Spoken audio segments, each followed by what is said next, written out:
எடுத்து அலசி வச்சுருக்கோம். அடுத்து வந்து அதை சுத்தப்படுத்தி வச்சுருக்கிறதுல கொஞ்சம் மிளகாத்தூள் ஒரு 2 ஸ்பூன் நிறைய போட்டுக்கலாங்க. அடுத்து மஞ்சத்தூள்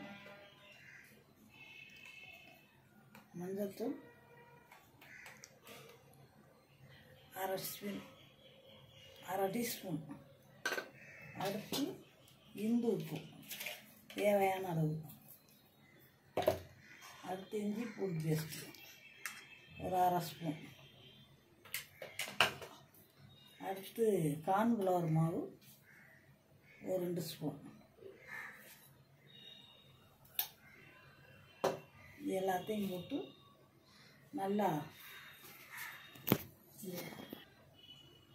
ஊற்றிக்கணும். அடுத்து லேசாக கொஞ்சம் தண்ணி ஊற்றி பெசரிக்கிறாங்க.